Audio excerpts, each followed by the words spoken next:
Today we've got the new president of the AFL-CIO, Liz Shuler. Thanks so much for coming on. Hi, Brian. Thanks for inviting me on the show. First off, congratulations on the new position, and congratulations for being the first female president of the AFL-CIO. I have a lot of questions for you, but first, can you just speak to what it means to you to be the organization's first female president and why it's important? Absolutely. And of course, I never take for granted that folks know what the AFL-CIO is. We're a federation of 56 unions, 12.5 million working people throughout the country in every sector of the economy. I'm thinking of Hurricane Ida right now, and we have 25,000 power linemen on the front lines of that natural disaster. So we're representing the voices of working people, throughout the country. And as the first woman president, I'm absolutely humbled. I'm honored because I know I stand on the shoulders of so many courageous women who have been leading these fights, both in the streets, protests and strikes, but also in workplaces all across the country who are quietly leading, day to day, standing up for themselves and advocating for working women in workplaces all across the country. So I am honored to bring voice to those women and to all working people, because we know right now working people need a voice more than ever. Yeah, well, congratulations again. So what are the AFL-CIO's top legislative priorities right now? So we are pretty laser focused on what we call workers first agenda. Right now, both in Washington and at the state and local level, we're fighting to create good jobs. That's what we do for a living, is create opportunities for working people. And as you probably know, they're talking about big investments in President Biden, Vice President Harris, Build Back Better agenda.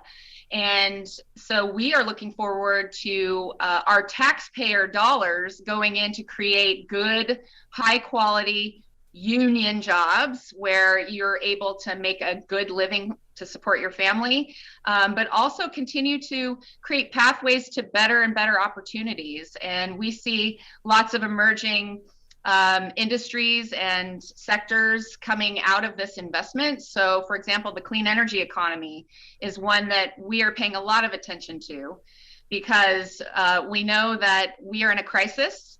Climate change is upon us. It is urgent.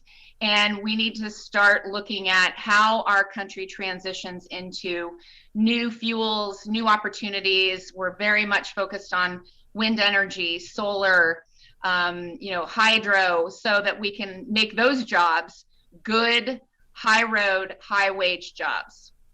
Now, can you speak on the PRO Act? Just as some quick background for those watching and listening, what is the PRO Act and why is it important? And why has it become one of the AFL-CIO's priorities as well? Yeah, and it's another part of our workers first agenda that has really become a centerpiece, because we know the economy is not working for most working people. We've seen inequality, right? This kind of small percentage of people at the top who are doing really, really well. And then there's the rest of us, the 99%, right?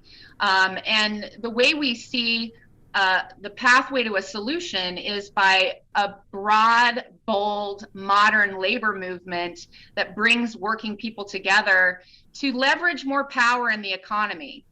And so we are laser focused on the PRO Act, because that bill would make it easier for workers to come together in union to form unions. And we're seeing young people, especially 71% of millennials are favorable toward unions, according to Gallup polls. And so we think this is the moment where workers should be coming together collectively to raise their voices for fairness on the job, respect, and of course, better wages and benefits. And I think, we're seeing this kind of organizing go on all over the economy. Digital journalists, for example, on various platforms are coming together and leveraging through their union corporate social responsibility, for example. So I think it's a really innovative time to create what the modern union looks like for today's economy. With legislative items like the PRO Act, other clean energy items, it doesn't seem like a lot of these pieces of legislation have adequate Republican support, if any, which means that even though we have the majority and could change the filibuster so that, these items could become law, they're unlikely to pass. And that's the same with voting rights and on and on. So what's your position on the filibuster then? And what's your message to even those Democratic holdouts who are standing in the way of filibuster reform? Yes, and I'm glad you mentioned voting rights, because I would say that's the third leg and the three-legged stool of the priority items the labor movement is fighting for right now. And you're right, these arcane rules of the Senate are holding us back. We voted in the last election for change and for investment. And the filibuster, which most people don't even know what a filibuster is, right? If you talk to most Americans out there in the country, is the one thing holding us back. So we have, as a labor movement, been fighting to open up these arcane Senate rules to provide a pathway to make progress on voting rights, investment in infrastructure, and the PRO Act. And we have a network of 50 state AFL-CIOs. We have a city-level AFL-CIO in every major city across the country. So we have an infrastructure that can move real working people on the ground to create that pressure. And we know elected officials respond to the constituent pressure at home, right? The best. So that's what we're doing, is moving this agenda both in Washington, but also at home in the communities, and using that AFL-CIO infrastructure to really hold these elected officials' feet to the fire. Now, I just want to dig into that just a little bit more, because we only really have a couple of senators who are, entrenching this arcane procedural rule. What does it entail to try and pressure these senators? I mean, it would basically be Joe Manchin and Kyrsten Sinema. So I was just in Phoenix, Arizona, meeting with workers and community leaders to, again, double down on the pressure to say, you know what, this filibuster is holding up progress. It's not what we voted for. We need you to come forward, change your position, move this legislation forward. And so, we're looking at all kinds of options, right? There's the legislative tools that we have in DC, but also I believe the strongest approach is the grassroots pressure. And I know a lot of your listeners are very politically active, right? And in their communities, plugging into those community organizations, labor unions who are working in coalition to break through. And so that's what we need, is an active, educated, mobilized population to make sure that those messages are being sent to senators, like Kyrsten Sinema, who could be hearing from her constituents right there in Arizona to break the logjam. I would just say, on my behalf, as a point of personal privilege, to keep that up, because we need all the pressure that we can get. Now, you had mentioned young people earlier. Young people might not really have an understanding or appreciation for what unions do. So what do you say to those who are just entering the workforce now, who might not care about unions? Yeah, I think there is a lot of misperceptions out there. And when people think of unions, especially young people, that they might have, a grandfather or an uncle or someone in their family that was in a union, and they think of it as something that was relevant many years ago, but maybe not as relevant to today. And I hear a lot from young people saying, well, we have laws. Why do we need unions, right? Yeah. But really, laws are meaningless unless you have the ability to enforce them and come together, not just yourself, but with your coworkers, to hold these corporations accountable. We know in workplaces all across the country, corporations are thwarting workers' ability to come together in unions. And I use the recent effort at Amazon in Bessemer, Alabama as an example, where workers were showing up in horrific conditions. They are being managed by an app, and they have no human interaction. And so when they came together to organize a union, it was about respect and dignity, and it was about working conditions, right? So they wanted to be treated as humans, not machines. Yeah. And they knew that standing up alone was going to get them fired. So they came together to have more power. And that's really what unions are, is a mechanism to actually come together without fear and be able to hold employers accountable to the standards that we expect in today's society, where they're treating workers as an asset, not as disposable. And I think there's some great examples of, like, the Google walkout. I don't know if you remember that, not long ago, where I think it was sexual harassment was the motivator there, and all these workers walked out one day to protest. And then the next day they went back to work, and they got frustrated because they didn't have a mechanism to really take it a step further or see that kind of lasting change. And really, that's what unions are, is you and your coworkers deciding what's important to you, and then having the law behind you to be able to be on equal standing with the company and really demand that workplace change that you would like to see. And I'll say one other thing to that. A lot of people think it's just wages and benefits or healthcare. Those are important, but there are also corporate social behavior issues that you can use a union contract to influence. And I know, for example, I think it was a digital journalist and her union, they came to the table with the company to talk about the company's carbon footprint, which I thought was such an innovative way to use their union, right? Yeah. And it gives you the power and that voice to be able to stand up. Yeah. And just as an aside now, I know you had mentioned Amazon.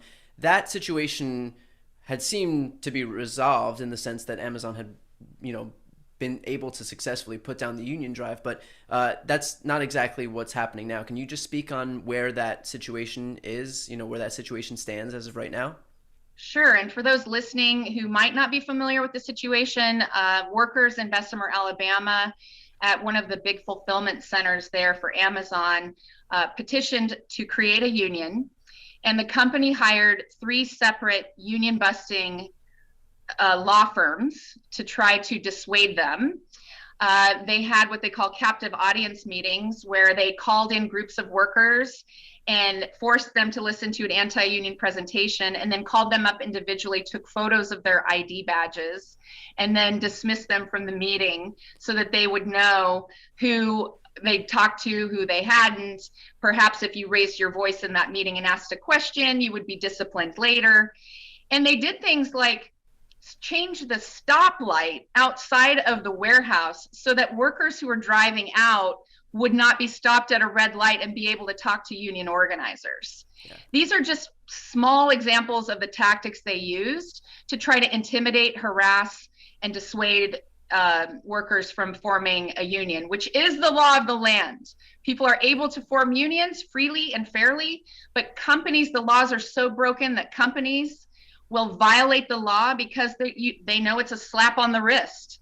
There's really no disincentive for them not to. And it's in their best interest to not have workers come together and have more power.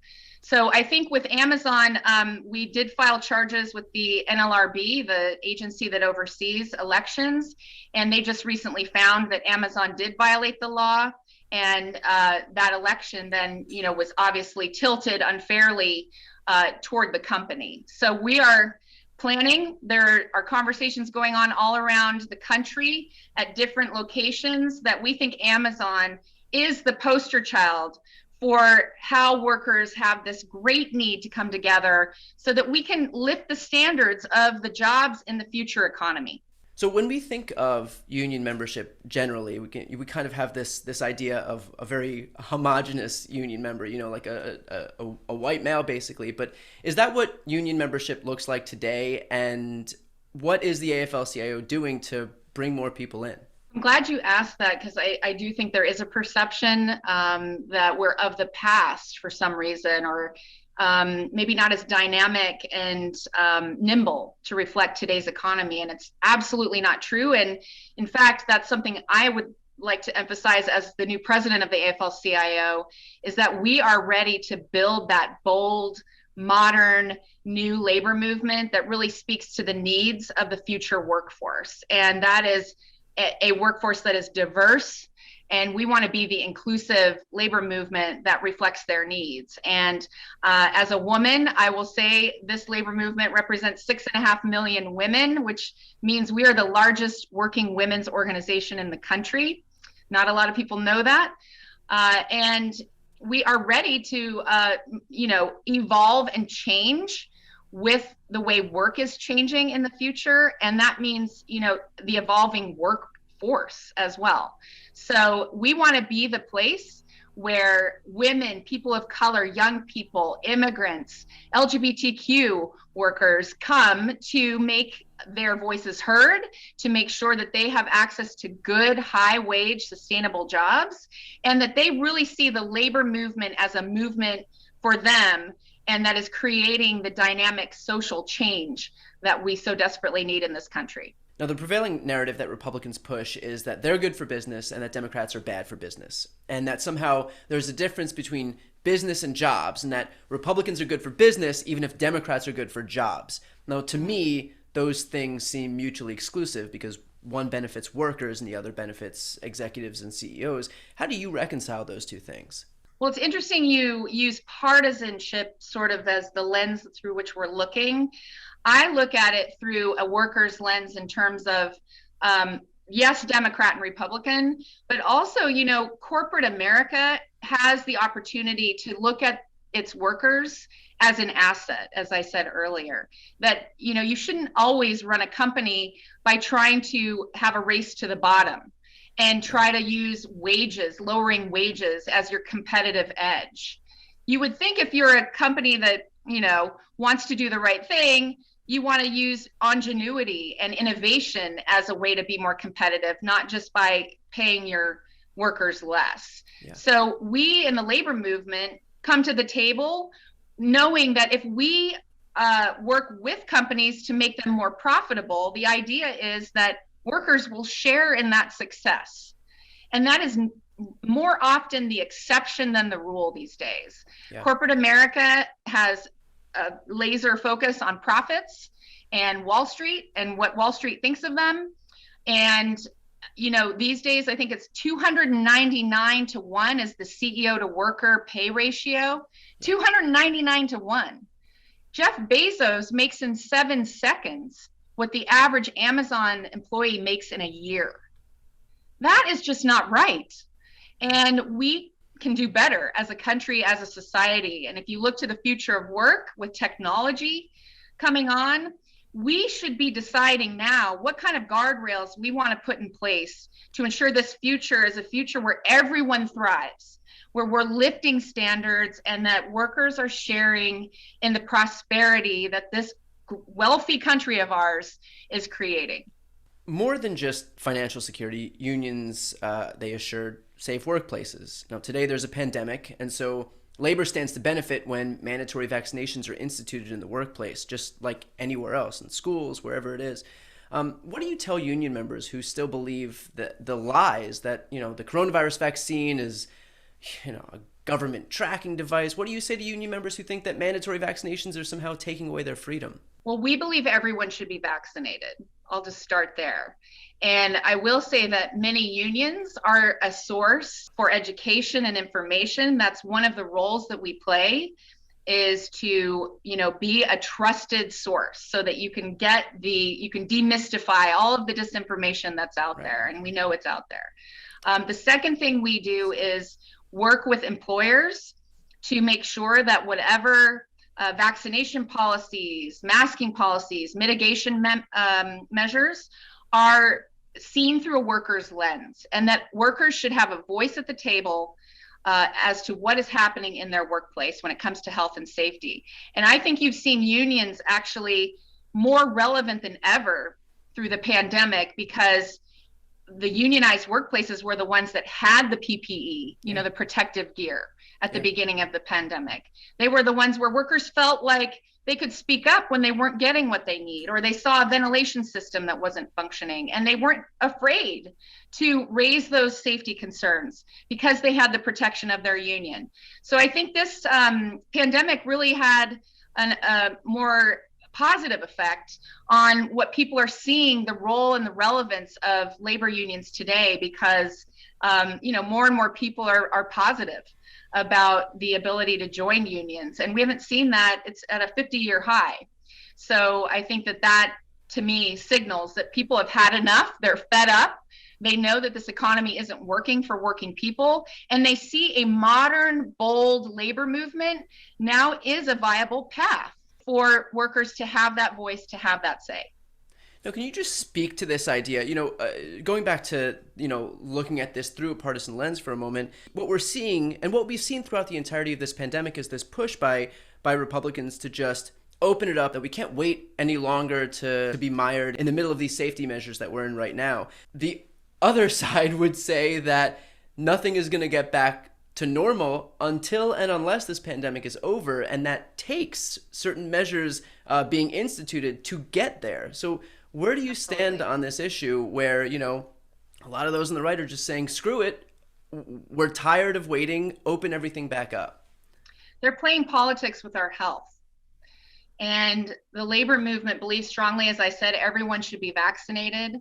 And the measures that have been taken proactively to keep us safe have also been the ones that allow us to get the economy back up and running. And that's what we care about in the labor movement, is that every person in this country should have a good job that is sustainable, that allows them to support their families. And we will not get back there until we beat this pandemic. And I heard your interview with Governor Newsom, and I thought, he put it well, is that you compare the states who actually put the measures in place to the states that are, thumbing their nose at these protections, and you can see the effects. The data doesn't lie, right? With who's in the hospitals. Yeah. And how the economy is faring. So I think the labor movement is very much in alignment with the fact that taking an aggressive stand, and but always with a worker voice and a worker perspective as we move through these different measures. Yeah, I think that's a great point, that we don't have to pontificate about this. The numbers are right there in front of us, and you have certain states and companies that have implemented these safety measures, and then those who haven't, and the numbers are clearly different. And so we don't have to guess what would happen if one way was implemented or the other, because all we have to do is open our eyes and look at them. I do want to end with this. I do want to speak about the Green New Deal for a moment. I know that it's more of a framework right now than not, but the Green New Deal calls for a federal jobs guarantee, supports collective bargaining rights, universal health care, workforce retraining. It condemns anti-labor policies and does lay out a goal of creating high-quality union jobs. Now, at the same time, the former AFL-CIO president, Richard Trumka, had opposed it. So where do you stand on the Green New Deal? Do you support it or oppose it? So the Green New Deal, I think you're right. It's a framework. It's an aspiration. And what we're seeing now is in the Build Back Better agenda, many of those concepts are now being actually put into practice. And the key for us as the labor movement is that those jobs, those investments are actually going to provide a return on investment to the people who are our taxpayer dollars, right? So often we see investments made where you don't have labor standards attached to them, or guarantees that communities will be benefiting from all the money that we're pumping into the local economy, right? And so I think that's what we're laser focused on, is thinking about, okay, what kind of investments are these? Are they going to actually create the kinds of clean energy jobs that we need to tackle climate change? And are those jobs actually going to provide a good, decent living that's sustainable for the working families in this country?